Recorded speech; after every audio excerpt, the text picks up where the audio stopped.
this was 14 hours long. Yep. That's the record.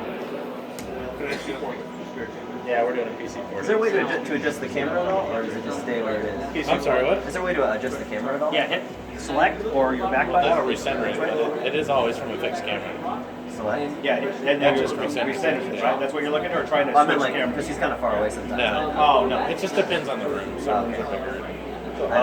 PC port meaning rip port or 2D port? Where choosing? Yeah, it's a rip port. Yeah. That's not the first thing people think of when they think VR, right? They want a total immersion or walking around, going around.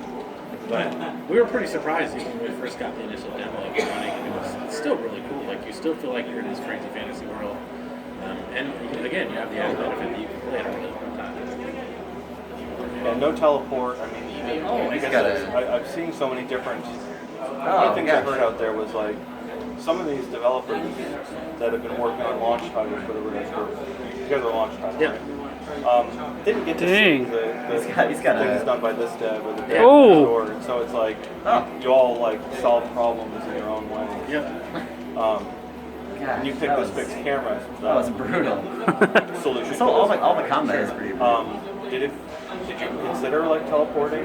Yeah, we actually, because when we were working on Spirit Champion, we tried a bunch of different. We tried like, the comfort mode camera movement. We tried something that was similar to teleporting, and then like we would, I guess it was exactly like teleporting. There were certain vantage points you would pick, and then you go to that location. But for this type of game, just because of the type of game we wanted to do melee combat and that sort of thing, this test was the best. Like, it was just, we approached it from a pure playability point of view. Like, early on we decided, it's like, hey, we don't want to make a game that's a gimmick and someone plays for 5 minutes.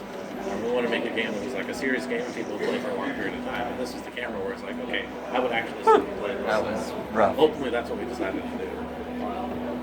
So, I don't think I asked you a question while the recorder was running, but $50, you're a high price. Do you feel nervous that people aren't going to pay that, or do you feel happy? Ooh, slow-mo. Like I said, I think you get a lot of value for that game. Like, it's a pretty in-depth game. There's full RPG mechanics, upgrading items, magic system, all that kind of stuff. And then on top of that, you have the very cool, like, Resident Evil-esque adventure exploration, puzzle-solving type of game. And it clocks in well over 12, 13 hours, 14, somewhere around. I don't know. It's not exact science, but it's definitely 12 plus hours.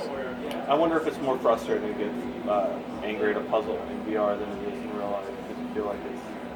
I don't think so. I mean, I think that you have the advantage that it's actually cooler to look around in VR. Because sometimes you'll play a puzzle game and you won't solve something because you didn't spot it. And especially, it's not as entertaining in a 2D game as a VR game where you're like you actually enjoy looking. That happens to me in Zelda more times than I can I don't know even how many count. Tomb Raider and Zelda games I've put because I got stuck on some puzzle, but it was because I didn't turn around the right way. Right.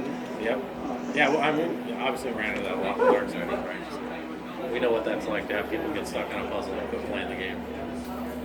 I got no more potions, man. I'm about to die. What's that? Thank you for answering the question. Yeah, no problem. I just want to see him play now. Is it Oculus exclusive? Yeah. Yeah, it's an Oculus Studios title, so.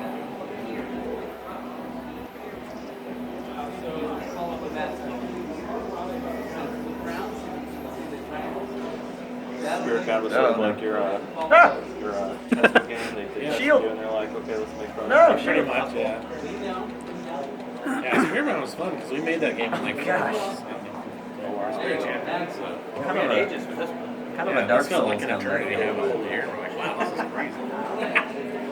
One thing I'm kind of curious about, one of the mechanics I had read about is if you fail, you get older and then have to come back. Yeah.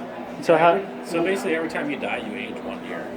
And that the way that comes into play is that, first of all, every 10 years you get a new trait. So when you're young, you might get like youthful vigor, and you get to pick between multiple traits. So it's kind of one way you customize your character.